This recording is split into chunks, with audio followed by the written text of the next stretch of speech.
Hey up everyone! So today's movie I'm discussing on the channel is the new Indian action movie from Nikhil, Nagesh, Bhat called Kill, which sees two commandos called Amrit and Viresh, played in this film by Lakshya, and Abhishek Chauhan face off against 36 bandits on board a train to New Delhi, led by the vicious Ravi, played by Raghav Juyal. Just want to give a big thank you to my friend Kushi, who helped me with the pronunciation of these Indian actors' names.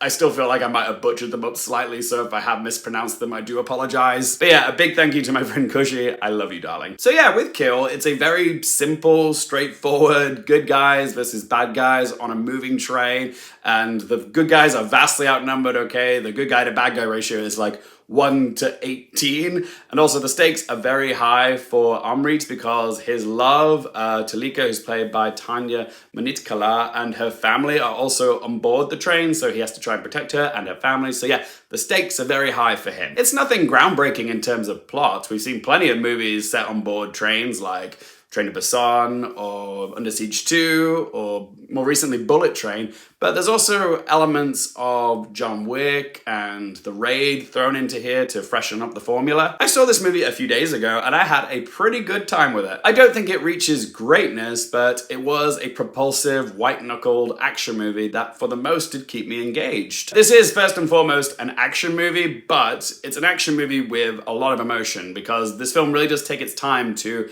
establish the whole forbidden romance between Amrit and Talika. And I appreciated that it took its time to get you invested in the characters because it just adds more emotional weight to the experience. If you don't have that, then you're just watching action for the sake of action. But with Kill, there is actually very emotional and personal stakes for the character of Amrit. I mean, the relationship between Amrit and Talika was already facing some obstacles because of Talika's overprotective and powerful father arranging for her to be married to somebody else. But then when they get on board the train, they literally have to fight for their love and their lives. And the performances were solid. Tanya Maniktala and Lakshya had googly-eyed chemistry. They did a great job of selling that whole star-crossed lovers romance. Raghav Juyal made a menacing, cocky villain as Fanny. His performance was like watching a viper. Like, you never really know when he was going to strike and go for the jugular. I also really enjoyed the music on it. I don't really have enough knowledge to like go into detail about, Punjabi music, but like the way it was implemented into the action was really well done. And I really did enjoy the fact that this film wore its heart on its sleeve. I liked that there was a lot of emotion in it because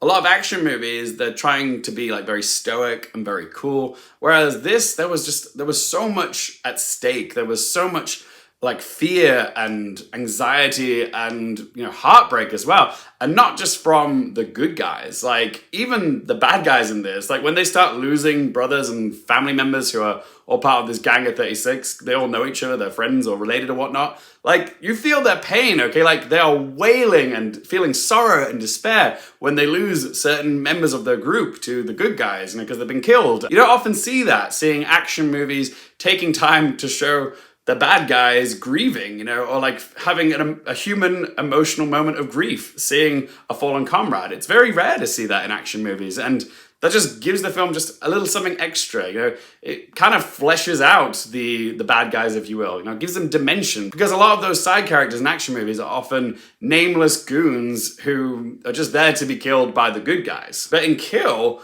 there's actually a fair amount of moments where you actually see the side supporting characters having very human moments. So I gotta give the film props for that, but one could also argue that there is an abundance of supporting characters in this and not all of them are as fleshed out as others. But I did appreciate that the film did shine a light on the tertiary players within the film. Oh yeah, we gotta talk about the action in this film. I will say that Nikhil Nagesh Bhat does a pretty good job with the action. Like, he makes real good use of the confined setting of the train because there's not really a whole lot of space to fight, and you can feel just how cramped they are in certain situations, especially when there's like innocent pedestrians also on board the train, like within slashing distance of knives and weapons and stuff. With a title like Kill, you are expecting there to be a lot of deaths in this film, and yeah, the kills within Kill, I will say the film does have its bloody moments and its creative deaths as well. One scene with a fire extinguisher comes to mind, but honestly, I was kind of expecting there to be more gore, more blood, and there wasn't as much of it as I thought there was going to be in this. But also, with the action in this film, there were times where I did find it feeling a little bit monotonous. After a while, a lot of the action did start to feel a little bit samey, which is a weird criticism, I know, because the film is totally delivering on what it promises in the trailer. I think the rhythm of the action sequences was pretty repetitive and samey.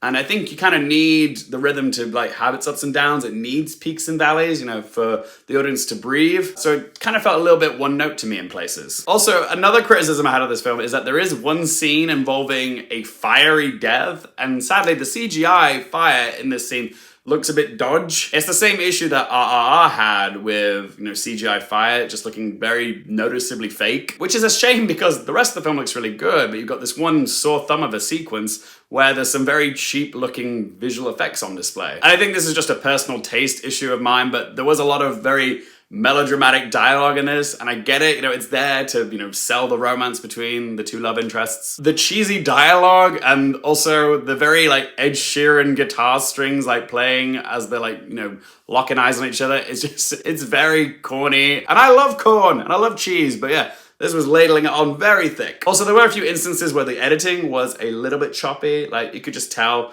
in certain scenes that bits had been taken out, you know, for the purposes of keeping the runtime more lean. So yeah, while I spotted it, I think most casual moviegoers probably won't pick up on it. All right, let's ask them 3 questions. Firstly, would I watch it again? Yeah, I would. I had a really good time with it. Question 2, do I recommend it for you guys? Yeah, if you're a fan of action movies like The Raid or even Dev Patel's Monkey Man, then you'll probably have a good time watching this. That's who I recommend it for. Yeah, go check it out. And third question, what score to give it out of 10? While I did have a pretty good time watching Kill, I do feel like it fell just a little bit short of my expectations. I thought it was going to take me further than it did. But still, there was a lot about this film that I really did enjoy, so I'm going to give Kill a score of 7 out of 10. But as always, guys, just one bloke's opinion. Would love to hear from you. Have you seen Kill? If you have, what do you make of this movie? Whatever you have to say, let me know in that comment section down below. If you guys have enjoyed this video, please do help me out by hitting the little thumbs up button. If you want more movie, TV, and Oscars-related content, don't forget to click subscribe, help me reach my end of year goal of 10,000 subscribers. And as always, guys, thank you so much for watching. For more things related to movies, TV, the Oscars, and popcorn culture,